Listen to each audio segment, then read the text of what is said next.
Hi everyone, Mike here with another episode of Business on the Beach. And this one is an important one. This one is all about being enough. This is all about being good enough to achieve whatever it is that you want. Your goals, your dreams, your ambitions, everything that you want to achieve in your business, right? Whether that's health, wealth, happiness, money, fulfillment, you name it, enlightenment, if you want to go down that path, that is your goal. And a lot of people struggle with being good enough yet. A lot of people struggle with the age-old question of, am I good enough to achieve it? Am I capable? Do I have the abilities? And this is a bit of an important topic just for me to talk about, because we can believe that we're good enough but not actually do anything to become good enough, i.e. we start to delude ourselves into thinking that we're amazing and we don't actually act like we are amazing, and therefore we don't achieve whatever it is that we want. But we start telling ourselves that we're amazing, that we're good enough, that we can do it. We can, all we've got to do is put the work in, put the effort in, and everything will work out. Now, unfortunately, there is a practical element to, well, we might need to learn something new. We might need to, acquire a skill. We might need to learn from somebody. We might need someone or something along the path to actually achieving whatever it is that we want to achieve. So there is an internal element, which is, if you don't believe that you're good enough, then you will never actually act as if you are. So you won't do the work. You won't find the people. You won't learn the skills because you think, what's the point? Because you think there's no hope, there's no chance, so why bother?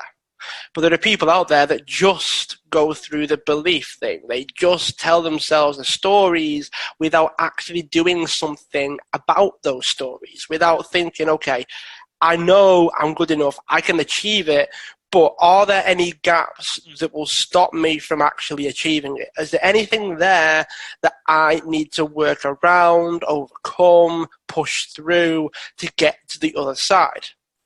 And there's a real argument for, are you really pushing yourself? Are you really challenging yourself if you think that you can achieve it and can genuinely achieve it when you originally set the goal? It's almost like you're setting a B level goal as opposed to an A or an A star level goal, something you really want to achieve, something big that pulls you, that motivates you, that's probably a little bit scary. But you won't even set those because you don't think you're good enough to achieve them. So you set lower goals. You set goals that you don't really want, that don't really inspire you at all, because you're afraid of failure if you try to achieve the bigger goals, or you simply think that that is the best that you can do. You simply think that that is the most that you can achieve, even though there is a very, very real psychological fact that if we aim bigger, we will achieve more than if we aim lower, whether we think it's achievable or not, because the actions change, the level of our actions change, the speed of our work changes. The amount of people that don't work unless they are under pressure is phenomenal. Unless there is any form of pressure, unless there is any form of deadline, they don't really do much. So that's why deadlines are important. That's why people don't really work unless there's a deadline to work to. So this is where, if you don't set the goal that's big enough, if you don't come up with something, create something that's a little bit on the scary side, you're probably not going to feel motivated. You're not going to feel inspired. You're not going to feel like the kind of person that will be fulfilled with their life if you actually set something that is under or well within your capabilities. You'll feel much more comfortable, much more enabled, much more energized, much more pull towards something that is big. And if you do that, naturally, it's probably going to be outside of your realm of expertise right now. It's probably going to be something that's a little bit outside of what's comfortable, a little bit outside of your knowledge level right now, a little bit outside of what your experience is actually like. So, what do? You've got to figure out who you need to be, what you need to learn, who you need to connect with. Do you need to maybe work with somebody? Maybe it's more of a collaborative effort as opposed to a solo effort because it's too big for one person to achieve. Maybe that is the case. And if that is the case, then there's no point in sitting there dwelling when you could go out and find someone to achieve this audacious goal with. It's amazing what can happen when you go from setting the goal, setting something that's above your current level and growing into it, working into it. There's only one way to find out, because you'd be surprised at what you can achieve if you set the goal high enough. You'd be surprised what was actually well within your remit if you gave yourself the chance to go out and achieve it. You're surprised at how many people set their standards low, not for any other reason other than it becomes achievable. Because you hear a lot with goal setting, with setting your ambitions, with dreaming and all those things, you hear realistic a lot. You hear realistic all the time. Got to be realistic. You've got to be realistic. You've got to be realistic. And the truth is realistic is relative.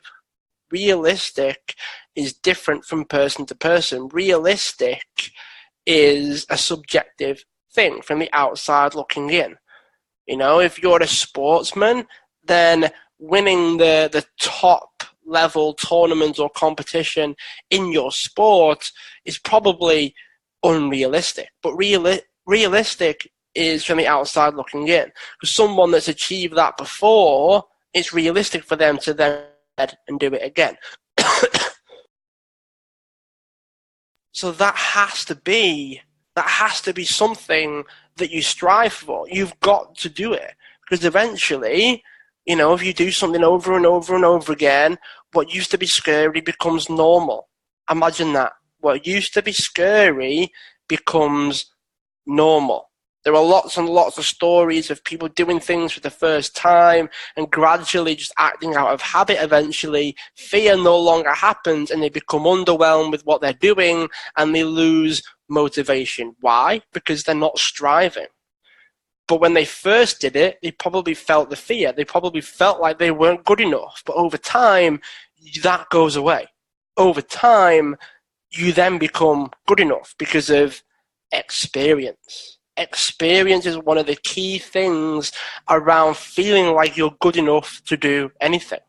So how do you respond to not being good enough? How do you respond? How do you adapt? What do you change? How do you grow into this idea of, well, I can achieve it?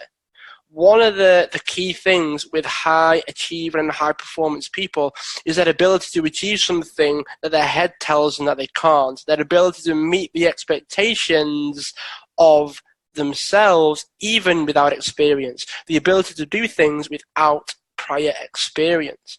Can you do that? Are you the type of person that can actually step into an environment without experience and still meet the expectations? A lot of that comes down to internal belief, internal knowledge of themselves, but also it's about building skills. It's about creating a skill set, strings to your bow, if you will, that you can then use in different situations. One of the key things that you can take away is self-awareness. Knowledge of yourself, knowledge of who you are. That's the ultimate in confidence. That's the ultimate in belief in yourself, is knowing yourself.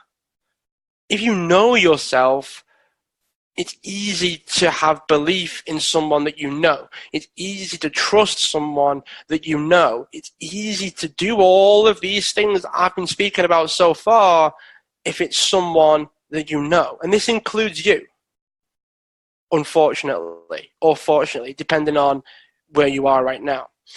If you know yourself, you're more likely to go into situations that you can feel like you can handle yourself. You feel like you can work things out. You feel like you can handle it. If you feel like you can handle it, then a lot of your anxiety goes away. If you don't feel like you can handle it, then anxiety and fear and worry all shoots up through the roof, and you will then struggle to meet the expectations of the situation without prior experience.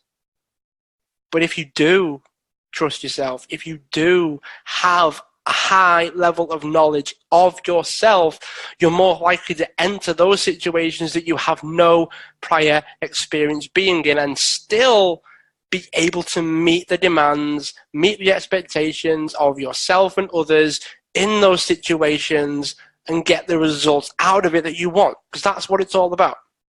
But the first time you do something, if you stretch yourself enough, then of course you're not going to feel like you can do it right now. But do you stay there? Do you encourage yourself to find out how to do it? Are you going to let your lack of understanding, your lack of knowledge, your lack of experience, your lack of expertise stop you from achieving whatever it is that you really want? Or are you going to move past the feeling? Are you going to move past it and get to a point where you start creating the plan? Whether it's your own little schedule for learning something new, whether it's consistently going out there and finding the people that can help you achieve these things. Too many of you are staying in the I'm not good enough, therefore I'm going to do nothing. If you stay in the I'm not good enough and therefore I'm going to do nothing, that's never going to change. The story that you tell yourself is never, ever going to go away as long as you don't do anything to change it. It's never going to change unless you go out there and change it.